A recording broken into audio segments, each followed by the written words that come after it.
नमस्कार, capital TV Bihar देख रहे हैं आप और मैं हूं आपके साथ शिवानी रतूर।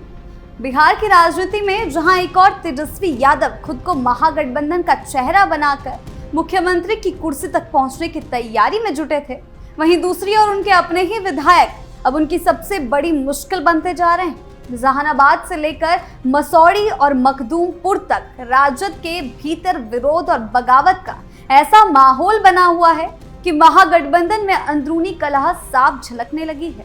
तेजस्वी के ही विधायक पार्टी की साख पर सवाल उठा रहे हैं। टिकट कटने की मांग को लेकर सड़कों से लेकर राबड़ी देवी के आवास तक हंगामा कर रहे हैं। नतीजा ये है कि न सिर्फ राजद की छवि को चोट लग रही है, बल्कि महागठबंधन के अंदर ही भी अफरा तफरी का माहौल है। सहयोगी दलों के सामने नेतृत्व की साख पर सवाल खड़े हो रहे हैं और विरोधी दल इसे राजद की नाकामी का सबूत बता रहे हैं। ऐसे में सबसे बड़ा सवाल यही है, तेजस्वी पहले पार्टी को संभालेंगे या गठबंधन को? क्या कुछ चल रहा है, आइए जानते हैं विस्तार से। तेजस्वी के विधायकों पर गिरी गाज। बिहार में सियासी बिसात पूरी तरह बिक चुकी है और 2025 के विधानसभा चुनाव को लेकर राजनीतिक गलियारों में हलचल तेज है। चुनाव की तारीखों का ऐलान हो गया है। इस बार राजद के नेता तेजस्वी यादव खुद को मुख्यमंत्री पद के प्रमुख दावेदार के रूप में पेश करना चाहते हैं, लेकिन चुनावी राजनीति केवल रैलियों और वादों से नहीं चलती। असली ताकत पार्टी के कार्यकर्ताओं, स्थानीय नेताओं और जमीनी पकड़ में होती है और गठबंधन के सहयोगी दलों में। लेकिन दुर्भाग्यवश ठीक उसी मोर्चे पर राजद को भीतरघात का सामना करना पड़ रहा है, चाहे गठबंधन हो या विधायक। जहानाबाद से उठी कार्यकर्ताओं की बगावत ने न सिर्फ तेजस्वी यादव की रणनीति को सवालों के घेरे में ला दिया है, बल्कि पार्टी की एकता और अनुशासन पर भी गंभीर प्रश्न खड़े कर दिए हैं। ये विरोध किसी बाहरी साजिश का नतीजा नहीं है, बल्कि पार्टी के भीतर से उठी असंतोष की चिंगारी है, जब आग बनकर पार्टी नेतृत्व के सामने खड़ी हो गई है। आरजेडी कार्यकर्ताओं का हंगामा। जहानाबाद, जो अब तक राजद का मजबूत गढ़ माना जाता था, अब पार्टी के लिए सिरदर्द बनता जा रहा है। स्थानीय विधायक सुदय यादव के खिलाफ भारी असंतोष पनप चुका है और यही असंतोष अब सड़कों पर आ चुका है। जहानाबाद की गलियों में तेजस्वी से बैर नहीं, सुदय तेरी खैर नहीं जैसे नारों की गूंज सुनाई दे रही है। सैकड़ों की संख्या में राजद कार्यकर्ता बैनर पोस्टर लेकर सड़कों पर उतरे, विरोध प्रदर्शन किए और साफ शब्दों में ऐलान कर दिया कि वो अब किसी भी हाल में सुदय यादव को समर्थन नहीं देंगे।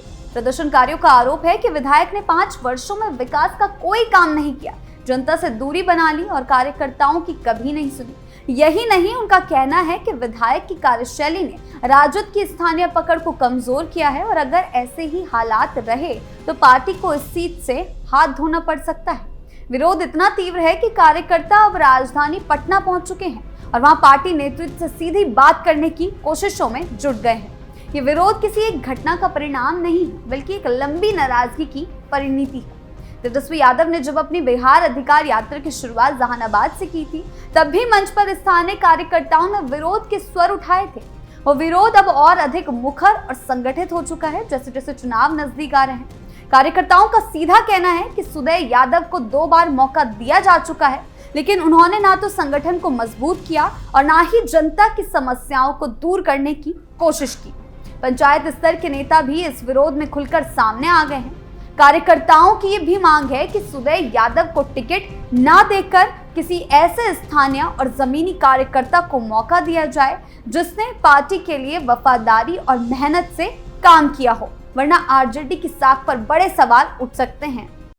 महागठबंधन में फंसा पेच। जहानाबाद का ये मामला अकेला नहीं है। राजद के लिए ये बेहद चिंताजनक बात है कि पार्टी के कई और विधायकों के खिलाफ भी इसी तरीके से कार्यकर्ताओं में असंतोष है। हाल ही में मसौड़ी से विधायक रेखा पासवान के खिलाफ भी कार्यकर्ताओं ने जमकर प्रदर्शन किया। ये प्रदर्शन पटना में राबड़ी देवी के आवास के बाहर हुआ, जहां न सिर्फ नारेबाजी की गई, बल्कि अंदर बाहर दोनों जगह भारी हंगामा हुआ। प्रदर्शनकारियों का कहना था कि रेखा पासवान की लोकप्रियता लगातार गिर रही है। उन्होंने इलाके में कोई ठोस काम नहीं किया और जनता का विश्वास खो दिया है। यानी कि जैसा सुदय यादव के केस में हुआ, ठीक वैसा ही मसौड़ी में भी देखने को मिला। यानी कि आरजेडी के सभी विधायकों के खिलाफ इस तरीके का विरोध प्रदर्शन चल रहा है। इतना ही नहीं, प्रदर्शन के दौरान लालू प्रसाद यादव जब पटना के मरीन ड्राइव क्षेत्र में घूमने निकले तो उन्हें भी प्रदर्शनकारियों ने घेर लिया और रेखा हटाओ मसौड़ी बचाओ जैसे पोस्टर दिखाए। दृश्य न केवल विचलित करने वाला था बल्कि पार्टी की साख के लिए एक बड़ा झटका था। जो समर्थक कभी नेता के स्वागत में फूल मालाएं लेकर आते थे, वही अब विरोध पोस्टरों और नारों के साथ सामने खड़े हो गए हैं। जी हाँ, इन घटनाओं से ये साफ हो गया है कि राजद के भीतर असंतोष की जड़ें बहुत गहरी है और ये केवल 1-2 सीटों तक सीमित नहीं है। 3-4 दिन पहले मखदूमपुर से विधायक सतीश कुमार के खिलाफ भी प्रदर्शन हुआ। वहां भी लोगों ने लालू राबड़ी आवास के अंदर घुसकर जोरदार हंगामा किया और साफ कहा कि वो अब पुराने चेहरों से उब चुके हैं। उनके ये नेता, उनके ये विधायक कोई काम नहीं कर रहे हैं, किसी और को मौका दिया जाना चाहिए। इन सबके बीच तेजस्वी यादव के लिए ये स्थिति और भी चुनौतीपूर्ण हो जाती है कि वो एक तरफ पूरे राज्य में खुद को एक युवा चेहरा बताने की कोशिशों में जुटे हुए हैं, दूसरी ओर उनके अपने ही विधायक उनकी छवि को नुकसान पहुंचा रहे हैं और ये सीधा सीधा एनडीए को लाभ पहुंचाएगा, एनडीए के खाते में वोटों को लाभ पहुंचाएगा। कार्यकर्ताओं के भीतर ये भावना बनती जा रही है कि पार्टी नेतृत्व आम कार्यकर्ताओं से कट चुका है और फैसले कुछ खास लोगों के इर्द गिर्द ही लिए जाते हैं। अगर ये धारणा और मजबूत हुई तो पार्टी को संगठित रखना मुश्किल हो जाएगा। इस परिस्थिति में जब सबसे बड़ा सवाल ये है कि क्या राजद नेतृत्व समय रहते इन विरोधों को गंभीरता से लेगा और समाधान की दिशा में ठोस कदम उठाएगा, या फिर ये मान लिया जाएगा कि ये चुनाव पूर्व का सामान्य असंतोष है जो समय के साथ खुद ही शांत हो जाएगा। लेकिन ऐसा कुछ दिखाई नहीं दे रहा है। ये आगे चलकर जो है तेजस्वी की मुश्किलें बढ़ाएगा और एनडीए के लिए फायदेमंद साबित होगा। यदि पार्टी ये मान बैठे कि कार्यकर्ता चाहे जो कहें, अंतिम फैसला हाईकमान का ही होगा, तो वो दिन दूर नहीं जब यही कार्यकर्ता चुपचाप पार्टी को अंदर से खोखला कर देंगे। टिकट वितरण के समय ये बात और तीखी हो सकती है। यदि सुदय यादव जैसे विधायकों को दोबारा टिकट दिया गया तो न केवल जहानाबाद बल्कि आसपास की सीटों पर भी इसका असर पड़ेगा। राजद की सहयोगी पार्टियां भी इसे एक संकेत के रूप में लेंगी और भविष्य में सीट शेयरिंग पर ज्यादा दबाव डाल सकती हैं। राजद के सामने अब 2 ही रास्ते हैं, या तो वो पुराने ढर्रे पर चलकर अपनी ही अंदरूनी कमजोरियों से हार मान ले, या फिर समय रहते आत्मनिरीक्षण करके संगठन को मजबूत करे।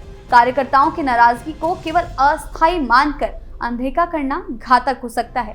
पार्टी को ये समझना होगा कि अब वो समय नहीं रहा जब कार्यकर्ता सिर्फ नारे लगाकर और पोस्टर चिपकाकर संतुष्ट हो जाते हैं। आज का कार्यकर्ता जागरूक है, आम जनता जागरूक है। जब जनता के लिए कोई काम नहीं किया तो विधायकों के खिलाफ इस तरह का मोर्चा खोलना वास्तविक है। केवल पार्टी के झंडे के नीचे खड़े रहकर वोट नहीं डलवाएंगे अब कार्यकर्ता, बल्कि पूछेगा कि आपने पिछले 5 सालों में क्या किया, जनता से कितना संवाद किया, क्या आपने विकास की कोई ठोस योजना बनाई, और अगर जवाब नहीं मिला तो ये विद्रोह करेगा, जो कि चाहे सामने तेजस्वी यादव ही क्यों ना हो। तेजस्वी यादव के लिए ये समय परीक्षा का है। उन्हें ये साबित करना होगा कि वो केवल भाषण देने वाले नेता नहीं हैं, बल्कि सुनने वाले नेतृत्वकर्ता भी हैं। उन्हें जहानाबाद जैसे क्षेत्रों में खुद जाकर कार्यकर्ताओं से मिलना होगा, उनकी बातें सुननी होगी और ये भरोसा देना होगा कि पार्टी में हर व्यक्ति की आवाज की कीमत है। और यदि केवल चुनिंदा लोगों के भरोसे टिकट बंटवारे जैसे फैसले करेंगे तो ये रणनीति बूमरैंग बन सकती है। विपक्ष पहले से ही राजद को परिवारवादी पार्टी बताकर निशाना बना रहा है। ऐसे में अगर कार्यकर्ताओं को भी ये महसूस हो गया कि पार्टी में उनके लिए कोई जगह नहीं है, तो ये नाराजगी किसी बड़े चुनावी नुकसान का कारण बन सकती है, जो एनडीए को सीधे तौर पर फायदा देगी। सीट बंटवारे को लेकर महागठबंधन में अब अंदरूनी तकरार खुलकर सामने आने लगी है। कांग्रेस और विकासशील इंसान पार्टी के मुखिया मुकेश सहनी दोनों ही तेजस्वी यादव की रणनीति से नाराज हैं। सीटों को लेकर हो या डिप्टी सीएम के पद को लेकर हो, मुकेश सहनी भी लगातार दबाव बना रहे हैं। कांग्रेस का मानना है कि वो राज्य में राजद की जूनियर पार्टनर नहीं है और उसे सम्मानजनक संख्या में सीटें मिलनी चाहिए। वहीं मुकेश सहनी जो पहले ही खुद सीधे तौर पर ये संदेश दे रहे हैं कि अगर उन्हें गठबंधन में तवज्जो नहीं मिली, डिप्टी सीएम नहीं बनाया गया, डिप्टी सीएम पद की दावेदारी ठोक रहे हैं, उसमें भी असमंजस नजर आ रहा है। गठबंधन की एकता टूटने का खतरा मंडराने लगा है। ऐसे में सीट बंटवारे का ये पेंच तेजस्वी के लिए एक बड़ी राजनीतिक चुनौती बन सकता है, जिसे सुलझाए बिना वे ना आगे बढ़ सकते हैं और ना ही गठबंधन को स्थिर रख सकते हैं। जहानाबाद से उठी ये बगावत कोई साधारण विरोध नहीं है, एक चेतावनी है पार्टी के उन जड़ों से जो उसे जमीन से जुड़े हुए हैं। अगर इन आवाजों को अनसुना किया गया तो ये नाराजगी धीरे धीरे पार्टी की आत्मा को खोखला कर देगी। तेजस्वी यादव के सामने ये अवसर है कि वो अपने नेतृत्व की दिशा तय करें। क्या वो सिर्फ मंच से भाषण देने वाले नेता बनेंगे या एक ऐसे नेता बनने की कोशिश करेंगे जो फैसले लेने की हिम्मत रखे पार्टी कार्यकर्ताओं के भरोसे की परीक्षा हो चुकी है, अब नेतृत्व की परीक्षा है। लेकिन अगर इसे टाल मटोल या जिद के नाम पर दरकिनार कर दिया गया तो ये सिर्फ एक विधानसभा सीट का नुकसान नहीं होगा, बल्कि पूरे संगठन की साख पर गहरा आघात होगा। इसलिए वक्त की मांग है, सुनिए, समझिए और समय रहते सही निर्णय लीजिए, क्योंकि लोकतंत्र में चुपचाप नाराज लोग ही सबसे बड़ा खतरा बनते हैं, जो तेजस्वी यादव के लिए बन सकते हैं। आपकी इस बारे में क्या राय है, हमें कमेंट सेक्शन में जरूर बताएं। नमस्कार।